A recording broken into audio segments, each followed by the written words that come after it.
लाल बाबा राय studio से आप देख रहे हैं न्यूज 18 बिहार झारखंड। नमस्कार, दोपहर के 2 बजने को है, वक्त हो चला है दो धनाधन का। मैं हूं शुभी मिश्रा आपके साथ। बुलेटिन की शुरुआत बड़ी खबर के साथ करते हैं। पटना से बड़ी खबर आ रही है। डिप्टी सीएम के एक्शन से नाराजगी है।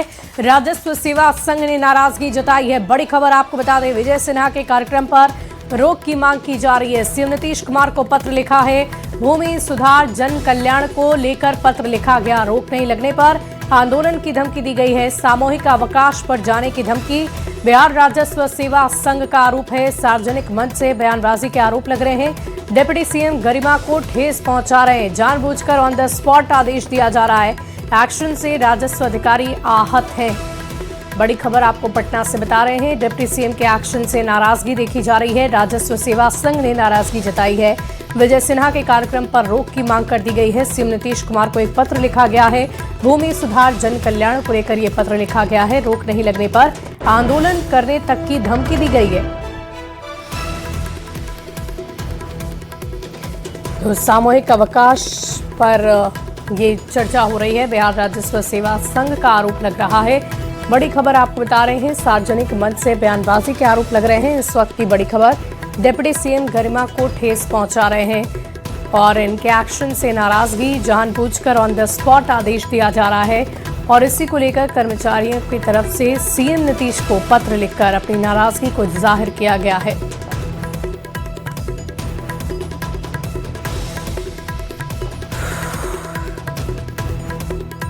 तो बिहार राजस्व सेवा संघ का आरोप है। बड़ी खबर आपको पटना से बता रहे हैं, जहां सामूहिक अवकाश पर जाने की धमकी दी गई है। डिप्टी सीएम के एक्शन से नाराजगी देखने को मिल रही है।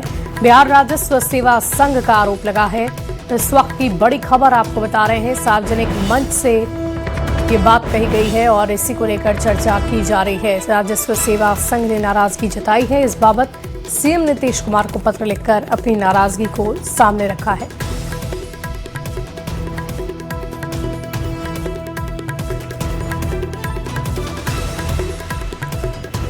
और देखिए, नाराजगी की मुझे कोई खबर नहीं मिली, मेरे पास कोई पत्र नहीं आया। अराजकता का माहौल स्वीकार नहीं करेंगे। जनता के हित में सही फैसले लेते हैं। हम कभी भी दबाव में नहीं आते हैं। दिक्कत है तो हमसे आकर बात कर लें। मीडिया में दबाव की नीति नहीं चलेगी। कुछ लोग माहौल को दूषित करना चाहते हैं। इससे मेरे ऊपर कोई भी प्रभाव, कोई भी असर नहीं पड़ेगा। ये खुद डिप्टी सीएम विजय सिन्हा कह रहे हैं। नाराजगी की उन्हें कोई जानकारी नहीं है, कोई खबर नहीं है। वो कह रहे हैं कि सिर्फ और सिर्फ दबाव बनाया जा रहा है और ये दबाव की नीति मेरे ऊपर कारगर नहीं होगी। मैं जनता के हित में फैसला लेता हूं और ये मेरा फैसला बरकरार रहेगा।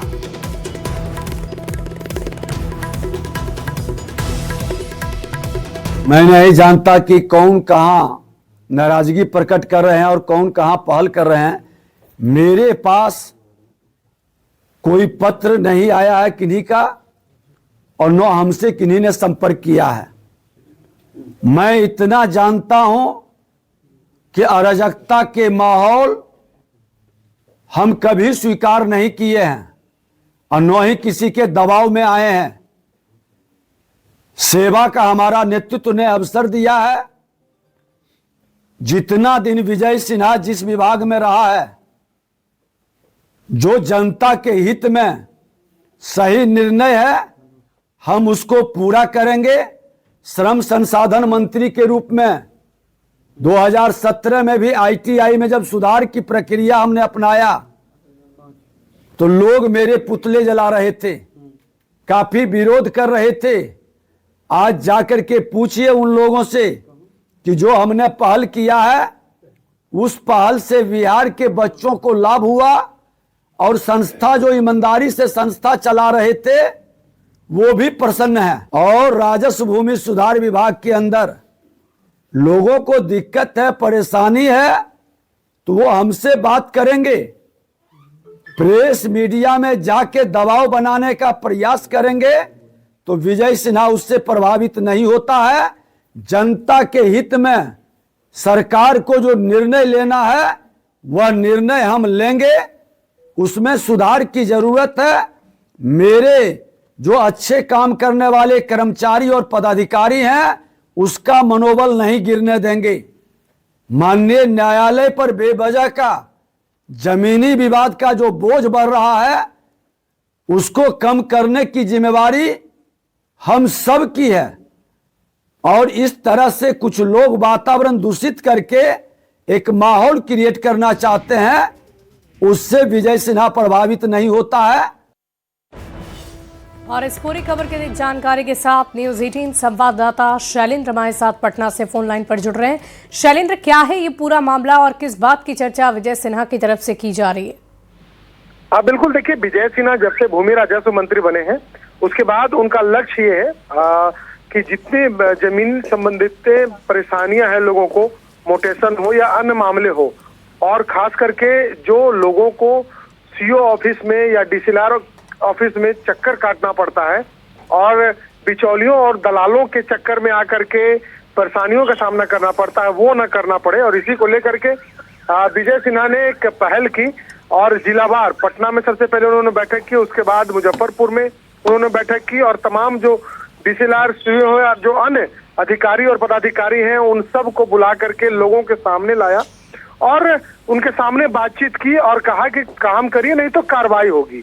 और कहीं न कहीं यही एक बड़ा कारण है कि जो विभाग के जो कर्मचारी हैं वो उन्होंने एक पत्र मुख्यमंत्री को लिखा है और कहा है कि इस तरीके से उन्हें परेशानी होती है और जो किया जा रहा है, जिस तरीके से कार्रवाई की बात या कार्रवाई की जा रही है वो उचित नहीं है। और इसी को देखते हुए यह जो पूरा मामला है वो सामने आया और इसके बाद विजय सिन्हा ने भी साफ तौर पर कह दिया कि इससे उन्हें कोई फर्क पड़ने वाला नहीं है। कोई पत्र लिखे या फिर नाराजगी जताए उसका वो नोटिस नहीं लेते हैं। यदि आप सरकार के कर्मचारी हैं तो आपको काम करना होगा। बिहार राजस्व सेवा संघ, जिसे बिरसा भी कहा जाता है, उस सेवा संघ ने मुख्यमंत्री को एक पत्र लिखा और पत्र लिख करके आपत्ति भी जताई कि जिस तरीके से काम हो रहा है वो ठीक नहीं है। लेकिन अपने बयान में विजय सिन्हा ने आज साफ एक बार कर दिया, इन सब चीजों को कोई फर्क नहीं पड़ना है।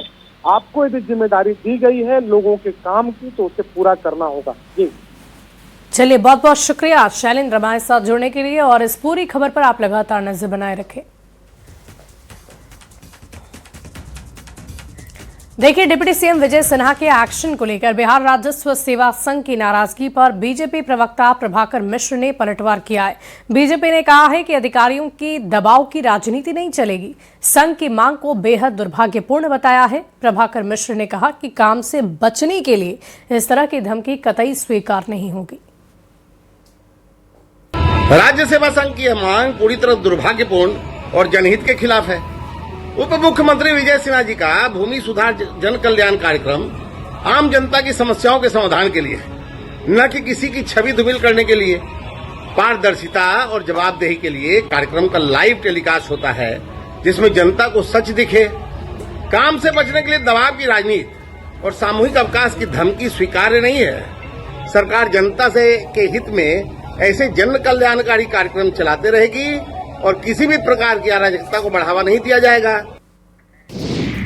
उत्तर प्रदेश के बागपत में खाप चौधरी ने पंचायत पर समाज से जुड़े कई अहम फैसले लिए। पंचायत में तय किया गया कि 18 वर्ष से कम उम्र के बच्चों को स्मार्टफोन देने पर पूरी तरह रोक लगाई जाए। साथ ही लड़कों के हाफ पैंट पहनने पर भी प्रतिबंध लगाने का निर्णय लिया गया।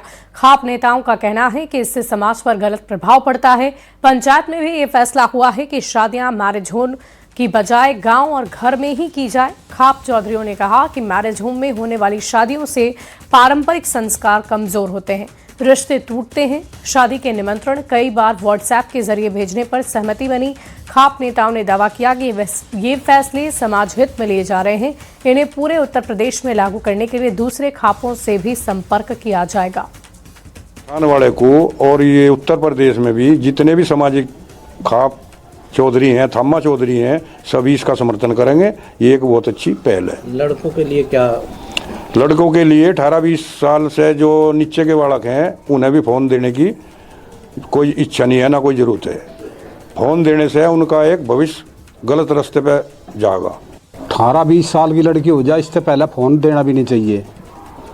यही काम एक लड़की को में भी होना चाहिए। जो लड़के हैं बात बराबर है दोनों की, उन्हें भी 18 साल से कम फ़ोन नहीं देना चाहिए। मान ले देना भी पड़ेगा कोई से को तो किसी अपने ठीक यूज में दे ताकि वे गलत यूज ना कर लें फ़ोन का। ये तो फैसला सर्वसम्मति से सभी ले रहे हम इसे, और जालौन में राजस्थान में जो पंचायत हुई उन्होंने इस पर अमल करा और हम भी यहाँ अमल करेंगे। क्या कुछ हुआ, क्या कुछ बातचीत हुई? ये हुई भाई, बच्चों को फ़ोन देवे, लड़की है उसे नाबालिग है, लड़के हैं वे भी नाबालिग है, उन्हें फ़ोन की ज़रूरत क्या है। नए साल के स्वागत का जश्न शुरू हो गया है। लोग अपने पसंदीदा जगह पर जश्न मनाने पहुंच रहे हैं। टूरिस्ट स्पॉट के साथ साथ मंदिर में भी भारी भीड़ उमड़ रही है। काशी से लेकर कश्मीर तक सैलानी और श्रद्धालुओं का सैलाब है। हम आपको अलग अलग तस्वीरें दिखाएंगे। पहले बनारस के काशी विश्वनाथ की तस्वीर और दूसरी तस्वीर गुलमर्ग में उमड़े सैलानियों की भी दिखा देते हैं। पिछले शनिवार को हुई बर्फबारी के बाद गुलमर्ग का कोना कोना गुलजार हो गया है। बर्फ की चादर पर नए साल का जश्न मनाने के लिए दुनिया भर से सैलानी गुलमर्ग पहुंच रहे हैं।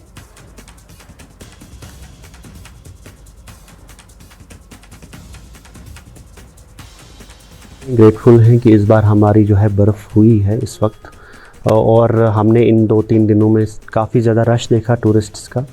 जिस रिवाइवल की हम बात करते हैं वो रिवाइवल अल्हम्दुलिल्लाह जो है वो हो चुका है। वहीं कश्मीर में बर्फबारी का दौर लगातार जारी है। कश्मीर की शान डल झील पर पर्यटकों का जमावड़ा लगा हुआ है।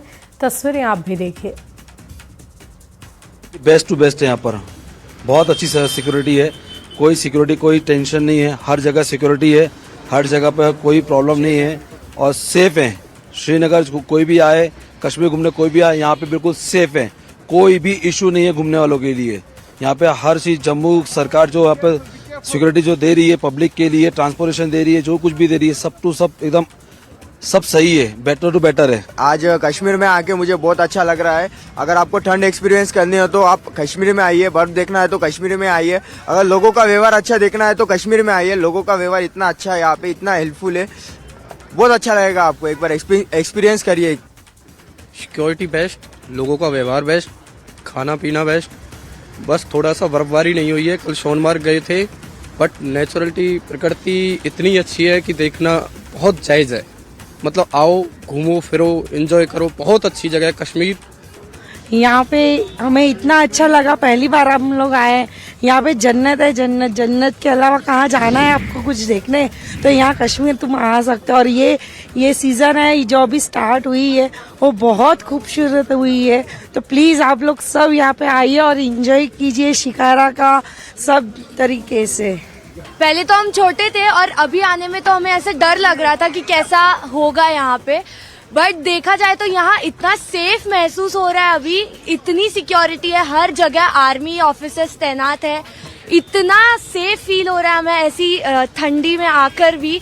और इतना खूबसूरत है यहाँ पे, सब जगह इतना ब्यूटीफुल है। शिकारा में भी हम रुके थे और ठंड तो इतनी अच्छी है ना, किसी एकदम मजा ही आ जाए। और बर्फबारी भी हो रही है यहाँ पे, तो बहुत अच्छा मौसम हो रहा है।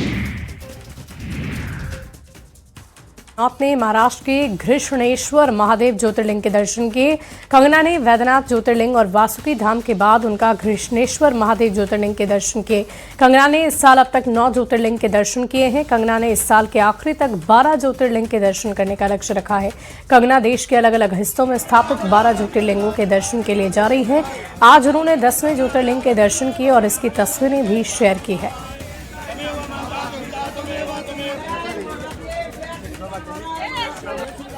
बहुत नर्मदा नदी के किनारे तट पर जो हमने आज ज्योतिर्लिंग के दर्शन किए, मन बहुत ही पावन हो गया है। और बहुत ही ज़्यादा धन्यवाद सब लोगों का और प्रशासन जितना भी सहयोग आप लोगों ने, भाइयों ने किया और बहनों ने किया, बहुत धन्यवाद। नए साल के लिए रेलवे ने माता वैष्णो देवी के भक्तों के लिए नई सौगात दी है। आज से 1 जनवरी तक नई दिल्ली से श्री माता वैष्णो देवी कटरा के लिए विशेष ट्रेन का परिचालन होगा। नई दिल्ली से रात 11:45 पर ट्रेन रवाना होगी। अगले दिन यानी कल दोपहर 12 बजे श्री माता वैष्णो देवी कटरा पहुंच जाएंगी। जिन जिन स्टेशन पर ये ट्रेन रुकेगी उनमें Panipat, Kurukshetra, Ambala Cantt, Ludhiana, Jalandhar Cantt, Pathankot Cantt, Jammu और शहीद कैप्टन तुषार महाज उधमपुर रेलवे स्टेशन पर भी रुकेगी। कटरा से कल रात 9:20 पर रवाना होकर अगले दिन सुबह 10 बजे नई दिल्ली पहुंचेंगी। उधर अयोध्या के राम मंदिर में भी कुछ ऐसा ही नजारा दिख रहा है। नए साल के आगाज से पहले हर कोई अपने आराध्य के दर्शन को बेताब नजर आ रहा है। श्री राम जन्मभूमि मंदिर में नए साल से पहले श्रद्धालुओं की भारी भारी भीड़ उमड़ रही है। देश के कोने कोने से भक्त पहुंच रहे हैं, भगवान राम के दर्शन कर सुख समृद्धि और शांति की कामना कर रहे हैं। आने वाले श्रद्धालुओं को इतनी अच्छी सुविधा उपलब्ध कराई है, किसी को किसी प्रकार का कष्ट नहीं हो रहा है। इतनी बड़ी हुई संख्या में भी सभी श्रद्धालु जो सामान्य हमारे 8 पंक्तियां दर्शन के लिए राम मंदिर में ट्रस्ट ने बनाई है, उसमें सुगमता पूर्वक आधे घंटे के अंदर दर्शन प्राप्त कर ले रहे हैं। भगवान के सामने जैसे मंदिर में प्रवेश करते हैं उनका दर्शन शुरू हो जाता है। लेकिन इस कड़ाके की ठंड में राम भक्तों की आस्था अपने चरम पर है। शायद यही वजह है कि 31 दिसंबर तक सभी तरीके के पास जो राम मंदिर ट्रस्ट के द्वारा जारी किए जाते हैं, जिसमें सुगम और विशिष्ट पास हैं, वो पूर्ण रूप से फुल हो चुके हैं। और इसके साथ ही जो धार्मिक अनुष्ठानों का क्रम है वो भी कल से शुरू होगा। ऐसे में आस्था का अपने पूरा शबाब पर है और लगातार इस कड़ाके की ठंड में राम भक्तों के अयोध्या पहुंचने का जो सिलसिला है वो चल चुका है। प्रतिदिन 1 लाख से ज़्यादा श्रद्धालु रामलला का दर्शन कर रामलला का आशीर्वाद ले रहे हैं। सहयोगी सर्वेश के साथ निमित गोस्वामी, न्यूज़ 18 अयोध्या। और देखिए, संगम की धरती पर 3 जनवरी 2026 से माघ मेले की शुरुआत होने जा रही है। माघ मेले में पहली बार सनातनी किन्नर अखाड़े का शिविर लगने जा रहा है। सनातनी किन्नर अखाड़े के आचार्य महामंडलेश्वर स्वामी कौशल्यानंद गिरी उर्फ टीना मां ने अपने शिष्यों के साथ वैदिक मंत्रोच्चारण के बीच पूरे विधि विधान से शिविर का भूमि पूजन किया। माघ मेले में किन्नर अखाड़े का शिविर ओल्ड जीटी रोड के अलोप शंकरी रोड पर लगने जा रहा है। गंगा मैया की कृपा से, उनके आशीर्वाद से हमारे सनातनी किन्नर अखाड़े को भूमि मिल गया, तो आज हम लोग ने भूमि पूजन किए और हम लोग 1.25 महीना गंगा मैया के गोदी में रहेंगे और गंगा मैया का नित्य हम लोग स्नान करेंगे, हवन होगी, पूजा होगी, भजन कीर्तन होगी। एक तरफ जहां बंगाल में बाबरी मस्जिद निर्माण को लेकर विवाद छिड़ा है, तो दूसरी तरफ कई साधु संतों ने सनातन को जगाने का बीड़ा उठाया है। इसमें पंडित धीरेन्द्र शास्त्री सहित कई कथावाचक शामिल हैं। लेकिन अब महामंडलेश्वर राम सुमरन दास ने हिंदुओं को जगाने और हिंदुत्व की रक्षा के लिए पूरी तरह से कमर कस ली है। उन्होंने बेगूसराय के सुदूर इलाके बछवाड़ा प्रखंड के समस्तीपुर भीट में एक मंदिर का निर्माण करवाया, जिसका 8 जनवरी को प्राण प्रतिष्ठा होने जा रहा है। राम सुमरन दास ने विभिन्न जगहों पर मंदिर और ठाकुरबाड़ी बनाने की बात कही। महामंडलेश्वर राम सुमरन दास ने संकल्प लिया कि इस मंदिर की प्राण प्रतिष्ठा होने के बाद अलग अलग जगह पर जाकर लोगों से जमीन देने का अनुरोध करेंगे। हिंदुओं के पूजा अर्चना के लिए मंदिर और ठाकुरबाड़ी का निर्माण करेंगे। उन्होंने दावा किया कि बंगाल में भी बाबरी मस्जिद नहीं बल्कि राम मंदिर ही बनेगा। ये मेरी संकल्प है, हिंदू में जागृति का लाना। हिंदू सो गया है, हिंदू जब तक नहीं जगेगा तब तक हिंदुस्तान नहीं जगेगा। बिहार के प्रमुख सिद्धपीठ थावे दुर्गा मंदिर में हुई चोरी कांड में बिहार पुलिस ने बड़ी कार्रवाई करते हुए दूसरे आरोपी इंजमाम उल आलम का एनकाउंटर किया। थावे थाना क्षेत्र के रिखई टोला के पास पुलिस मुठभेड़ में अपराधी का एनकाउंटर हुआ। सदर अस्पताल में इलाज के बाद बेहतर इलाज के लिए रेफर किया गया। पुलिस ने इसके पास से चोरी किए गए सोने के मुकुट का कुछ हिस्सा बरामद किया है। इसके अन्य साथी अंधेरे का फायदा उठाकर फरार हो गए।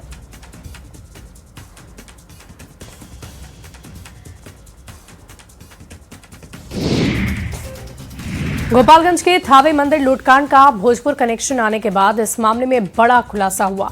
पुलिस ने चोरी कांड के दूसरे आरोपी इंजमामुल आलम का एनकाउंटर किया है। बताया जा रहा है कि चोरी कांड का आरोपी ऑर्केस्ट्रा में काम करने वाली एक लड़की के साथ पति पत्नी के रूप में पिछले 1 साल से रह रहा था।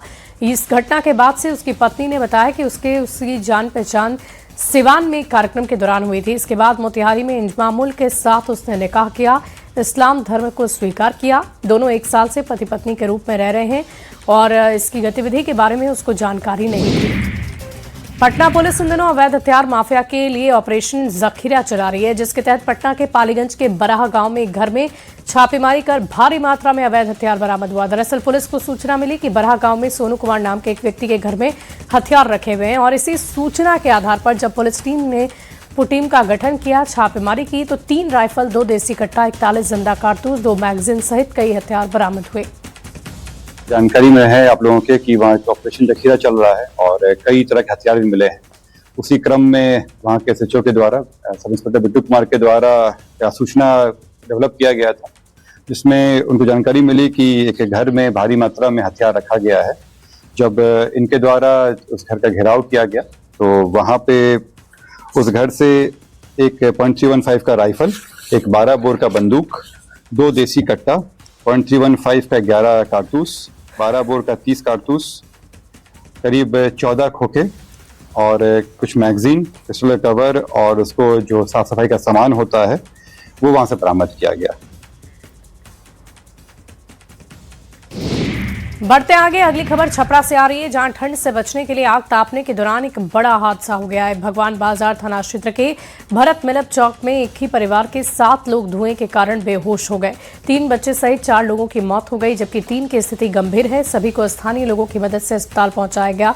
जानकारी के अनुसार परिवार के सदस्य रात में कमरे को बंद कर आग जलाकर सो गए थे, जिससे कमरे में धुआं भरा और सुबह तक दम घुटने से हादसा हो गया।